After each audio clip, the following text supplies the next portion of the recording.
What's up, everybody? It's me, E-Man from E-Man's Movie Reviews, and today we're going to talk about She-Hulk Episode 4. Yes, I know this video is a little late, but if you've been staying tuned by following me on social media, you would know that I was at D23 Expo, and yes, that jet lag is real, and doing all that traveling back and forth has kind of temporarily delayed a lot of things. So yes, that's why you're getting this video a little late.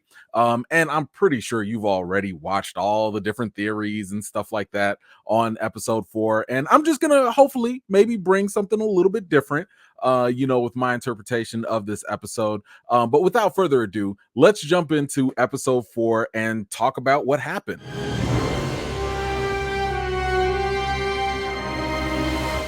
We open up with a janky magician named Donnie Blaze, whose magic act is obviously struggling. He gets a guest from the audience named Madison and uses one of the sling rings that Doctor Strange and Wong use to open up a real portal to another dimension. The audience loves it. Madison then pops up in Nepal, where Wong is actually catching up on episodes of The Sopranos. She had a bloody heart in her hand and asked what happened to all the goblins. When Wong asked her where did she come from, she mentioned that a talking goat from a different dimension helped her escape in exchange for 6 drops of blood. Wong vows revenge on Donnie Blaze. I think the very first thing here is that it's kind of funny how magic acts are just not that appealing anymore, right? I mean, but think about it. You're in the MCU. You've seen Thanos, you've seen aliens, you've seen Asgardian gods coming and all that stuff. Like, you've seen a whole lot of stuff. We just saw in Multiverse of Madness, people know who Doctor Strange is, right? So it's not that uncommon, or it's not that crazy to believe that, a Chris Angel or David Blaine type of magic act just ain't gonna cut it no more if you're living in the MCU. So of course, this Donnie Blaze guy, he ain't gonna make it. Now, I already know for a lot of you comic fans out there, you were probably chomping at the bits and jumping up with excitement the moment you heard Donnie Blaze, because it sounds so very familiar to another famous character in Marvel Comics named Johnny Blaze, aka the Ghost Rider. Now, we are going to talk about that in just a little bit, but I want to kind of bring this back first to another thing that Madison brought up when she was talking about going to the other dimension. Now, the question is, who exactly was she talking to? And I think that there are 2 possibilities here, right? Now, the first obvious one is more than likely, and I can't believe I'm saying this, it could actually be Mephisto. Yes, the same Mephisto that people were going crazy over in WandaVision might actually be who Madison was talking about, in this episode. And Mephisto does have a direct connection to Ghost Rider. So if we're going in that direction, there's definitely something there. But I want to talk to you about just another option who this talking goat could be. And that's a character that I don't think a lot of people know about and is steeped into Marvel Comics, and that is Baphomet. Now, Baphomet, if you're just familiar in general with the name, is a demonic presence in some cultures, is actually Satan, the devil, however you want to call it. But in Marvel Comics, Baphomet is actually a goat-like demon who is the servant, or like the right-hand man of Satan, the actual devil in Marvel Comics. So it is possible, because we've seen Marvel do this before, where they will take bottom of the barrel type of characters that no one knows about and use them instead. So I'm just saying, yes, Mephisto is a possibility, and probably a strong one, but you also have the character of Baphomet there as well. I mean, the fact that they didn't just leave it as a general demon or whatever, and it was a talking goat, just saying that could be a possibility. And maybe doing a talking goat type of demon, it could be like a workaround, because I think something with like Asia or China or whatever, they don't like depictions of like demons and stuff like that. So maybe this could be a workaround for Marvel. I don't know, but I'm just throwing that out there just in case. Anyway, let's get back to the episode. Going back to Jen, her dad came over to try and help protect her after she was attacked by the wrecking crew. Wong shows up in her office to see if she can help him stop Donnie Blaze from practicing magic. Only problem is, there are no real laws preventing this, and Wong didn't have any type of written agreement either. Well, Jen accepts to represent him either way. Now, what's interesting here is the fact that like Wong goes ahead and talks about like all the dangers of doing interdimensional, magic and all that stuff. And this is basically what Mordo was talking about in the first Doctor Strange movie. I mean, Mordo was right. Mordo has been right. When he talked about too many sorcerers and too many people breaking natural laws. The bill comes due. This is kind of like what he's talking about. And here's the other thing. If you go back to the first Doctor Strange movie, Wong agreed with him. Wong was also on board. Now, the difference between Mordo and Wong is the fact that, Wong just isn't as strict when it comes to the rules. First of all, we just saw Wong breaking laws when he broke out Blonsky from the prison. So Wong is like, he's like a by the book guy until maybe not so much. Oh, it's funny. But yes, this is something actually very true. And if you think about it, and I've pointed this out in other videos, that everything Mordo said would happen actually has happened. When he says, oh, you're gonna break the time continuum, or you're gonna do this, or you're gonna do that. Temporal manipulations can create branches in time, unstable dimensional openings, spatial paradoxes, time loops. All those things have happened. Like we see all the rifts in time and dimensions and stuff, the incursions and all that. Mordo already talked about that. So anyway, I just wanted to kind of point out the fact that like what Wong is saying here is just the same as what Mordo's been saying. And yeah, you might actually see this as more foreshadowing moving forward. Jen and Wong visit Donnie Blaze and ask him to cease and desist from using magic irresponsibly. In court, Jen has to call in her best witness for Wong's case, and that was none other than Madison. She recounted the fact that she was sent to a fire land and that she made a pact with a demon. The demon also said that if she broke their agreement, then it would reap the souls of all she loves. She said the demon's name was Jake. The judge in this case said that she needed more time to figure it out, and that between the time of her making her decision, Donnie Blaze is allowed to continue practicing magic. Now, there was something in this episode I wanted you to pay attention to, and I think this might be something, a bit of a sign of what's to come. Donnie Blaze had talked about how you can't copyright magic, right? And then he also mentioned that you can't register a soul. And I think that this is actually more of an Easter egg, probably again, maybe to Mephisto, or whatever demon, that is going to be coming up. And I think it's kind of like a setup to illustrate how Jen is going to be dealing with more than just American laws, right? So we've always seen, especially in the comics, demons having a contract for your soul or signing away your life. I mean, hell, you even saw this in The Little Mermaid, right?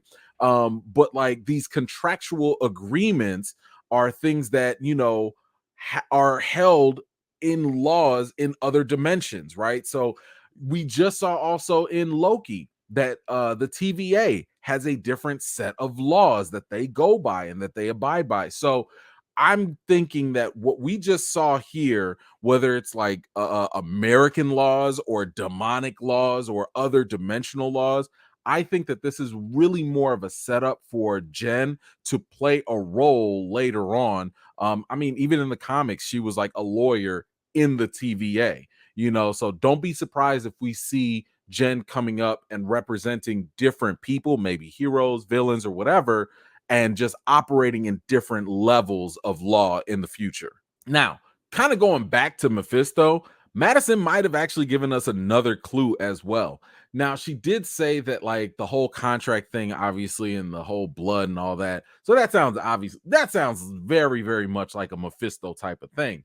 But she also mentioned the name Jake, and I think it's fair to say that Madison isn't the most sober-minded person. So details might get a little, confusing for her or mixed up. But what's interesting here is that if I'm not mistaken, and please, if correct me if I'm wrong, in the comics, Mephisto used to go by a bunch of different pseudo names and stuff, and one of them was actually Jack Scratch. Now he was always, what was it, Senior Scratchy, Mr. Scratch, whatever, and that was one of the reasons people were like jumping up and down about the rabbit in WandaVision, Senior Scratchy. But yes, it could be possible that Jake is really Jack and Madison just got that confused, which again, it's just a potential Mephisto Easter egg. All right, now for any of you that are like, okay, here we go again with all this Mephisto stuff, let me just kind of say why there is a little bit more credence to this than before. The connection here would be obviously to Ghost Rider. And for those of you that don't know, Ghost Rider is kind of like a title or mantle. It's been passed on to many other people in the past, but the most popular one, as I mentioned earlier, is Johnny Blaze. Now, Johnny Blaze was the son of a motorcycle stunt rider, and his father was killed in a stunt accident. He was adopted by Crash Simpson, who was kind of like his father figure. Now, Crash had cancer, and Johnny was going to do anything to save him. Of all beings, it was the demon Mephisto who offered to spare Crash's life in exchange for Johnny's soul. Well, one thing led to another, and Crash died anyway, and Mephisto placed the spirit of vengeance on Johnny Blaze and basically made Johnny the new Ghost Rider. And Ghost Rider's whole thing was to go punish sinners for all the bad things that they did. So if we're sitting here talking about contracts and hellfire and some random dude named Donnie Blaze, it's not that far-fetched to believe that yes, Marvel could finally be playing up the whole thing with Mephisto. Now, as to my theory as to how Johnny Blaze could be placed in all of this, I'm thinking that he might actually be related to Johnny Blaze, right? So it could be that maybe they're brothers, right? And we see that Donnie Blaze is clearly a very irresponsible person. I wouldn't be surprised if like maybe Johnny is like the older brother or something, and he always had to look out for his little brother. Let's say that maybe Donnie opens up a portal once again, and these demons are sick of it. These demons are like, yo, you keep playing with us. You keep opening up our doors, letting the good hot heat out. And now we coming for you, and I would not be surprised if if Donnie does something like, yo, let me talk to my brother Johnny, and Johnny does some self-sacrificial act to save his brother Donnie and says, hey, I'll do anything to save him, whatever. They trick him. Donnie probably gonna get killed anyway, and Johnny's gonna get tricked into becoming the Ghost Rider. So again, maybe that could happen. That's just kind of what I'm thinking. It could be a whole other option too. Maybe Johnny Blaze is a real person. Maybe they met at some performance circus or something like that, where Donnie was like the actual magician, and Johnny was like another motorcycle stunt act, and they just ripped off in the names or something. Who knows? We don't know exactly where it's going to go. But I do think that this could be an interesting setup for a Ghost Rider. But again, this could also be because we've been here before, right? This could also be a huge troll job by Marvel, and I would have to say that this would be a far worse troll job than the whole fake Pietro from WandaVision. But anyway, y'all let me know, what theories do you have on whether or how Ghost Rider could be set up, or do you think that this is a huge, send-off in the making? Let me know your thoughts in the comments below. Moving on, Jen updated her matcher profile, but only got paired up with a bunch of weirdos. She then updated her profile with her She-Hulk persona and got a whole lot more matches. She meets one guy and goes home with them for the night. Meanwhile, Donnie continues to practice magic irresponsibly and opens a portal to a hellish dimension. Goblin-like creatures come out flying and terrorizing people. He calls Wong for help, and in turn, Wong calls for Jen. She comes in and they clean up the demon mess, but first they get Donnie Blaze to agree to the cease and desist order. Titania is now cleared of all charges on the news. but she is also suing Jen for trademark misuse. Well, let's see. So first of all, we saw Jen dating and all that, and it seemed like she met the perfect guy, this doctor or whatever. And it was just kind of funny. I thought that he was talking about how dehumanizing it was, and getting matched up like that. But then the moment Jen actually reverts back to her normal form, then all of a sudden, like he's like, all right, never mind. So like in a sense, he's almost, I guess, dehumanizing her because she's not the Hulk, the one that well, then again, I take that back. I do wonder, and I'm gonna ask y'all this now: was Jen catfishing? Because I'm saying you put out the She-Hulk persona on your dating profile, then you come out completely different. Oh, was that a catfish move? Was Jen wrong? Was the doctor wrong? Like, okay, all right. See, at first, I was kind of thinking to myself, like, yo, man, that doctor kind of bogus. Like, how he just gonna play her like that? But now that I'm thinking about it, you put that up as your profile. He don't know what you look like. Maybe he doesn't know, the normal Jen versus, because he did come in and say, like, who are you? Oh, is Jen a catfish? Oh man. Y'all let me know what you think in the comments below, because now I'm looking at this in a different light. At first, I was gonna be like, nah, this dude bogus, but now I'm like, if that's all you saw and that's all you were sold, well, I don't know. Y'all let me know. When it comes to Titania, I mean, I think that what we're seeing here, again, this show is obviously lighthearted. It's a comedy, so we're not gonna see like the traditional, big villain fighting against a Hulk or She-Hulk or whatever. At least I don't think we are. It doesn't seem like we're getting that. But it looks like Titania is gonna be a different type of villain for Jen, and that's just gonna be a legal opponent. The fact that she like trademarked this name, which she clearly didn't give to her, and that she's suing her. We're gonna have to see Jen use her legal prowess, because that's really her superpower if you think about it. Like, even in the comics, like, it's not just about Jen being a Hulk and being strong, it's about the fact that she's a great lawyer. So I think we're gonna see more of that. And that's kind of where this whole Titania thing is being played off. But anyway, y'all let me know, what did you think about this episode? And I'm also curious as to where did you rate this episode on a scale from 1 to 10. I think I'm going to have to give this episode probably an 8 out of 10. I had a really good time with it. I enjoyed it, but it also felt more like more setup for later. I am very curious about this series so far to see, can y'all do more than just cameos? Like, is this a show that's just going to set up everyone and anything? Because at this point, I'm like, yo, can we focus on Jen and like build Jen up? Because I get it. Cameos are great, especially in the introduction, but we're almost at the halfway point, because I believe there's 9 episodes and this was episode 4. So I'm hoping that, like, even if, because we still got Daredevil coming, I'm hoping that the more we get, the more it focuses on Jen specifically, and maybe expand some more of the MCU as well. There is the possibility that we could be getting more setup for X-Men in the future. Like I said, since we're dealing with more contractual things, more legal issues, it is very possible that Jen could be the face of maybe defending mutants in the future. Who knows? But I do hope that we get more of that set up later on. Anyway, y'all let me know, what did you think about the episode? How did you feel about it? Let me know in the comments down below. And in the meantime, that's all I got for today. Thank you so much for taking the time to watch my video. I really do appreciate it.